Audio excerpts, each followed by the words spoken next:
Welcome back to another video. It's me, Beat on here, and today we're going to talk about the pros and cons of a Honda Monkey. Let us start off with the pros so you know what's good about the bike. First of all, it is super comfortable. It is probably the comfiest bike, mini moto, you can possibly get. Aside from that, it gets fantastic gas mileage. I get at least over 100 mpg, and I'm flooring it all over the place. It says you can get about 156 if you drive conservatively, but you can't complain over 100 mpg. It really ain't that bad. I also heard this bike is easy for wheelies, even though I can't do them. It's so I've heard. But I've tried popping a few. I can get the front wheel up. It doesn't have the most torque, but you know, it does the job. The bike is fast enough to get around town. You're not legally allowed to ride on the freeway, but you know, if you're just taking an exit or two, it shouldn't be too bad if you're in the slow lane. Another pro is this bike is super affordable depending how you look at it.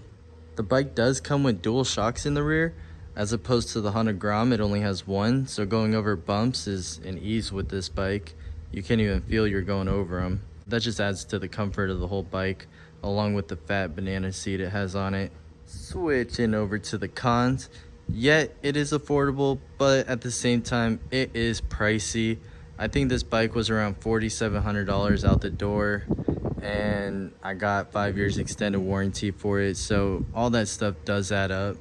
But overall, for having a first motorcycle or something that's safe with 125cc, it's fairly practical to spend around $5,000 on a brand new bike.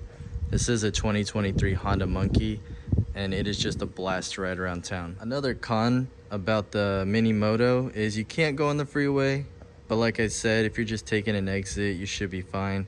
Another downside that the Monkey doesn't have, that the Grom does have, is an RPM gauge. So even though you're paying more for the bike, you don't get the RPM gauge, which is kind of weird. Along with the RPM gauge, it doesn't tell you what gear you're in. It does tell you when you're in neutral, but like the Grom, it tells you each gear. This doesn't tell you at all, and I'll show you on the odometer dash that it has on it that it really doesn't display much other than how fast you're going in your tank. All right, let me turn on the dash for you. Yeah, so like I said, it just tells you your miles that you get, which you can reset, how fast you're going, and the fuel gauge. It really doesn't tell you much. The ABS light turns on, it tells you your headlights are on, when you're signaling, check engine, and like I said, the neutral. To wrap up this video, the last con I have is you're paying more for this bike. Yes, for the comfort, yes, for the relaxation of your ride, but it does go slower than the Honda Grom.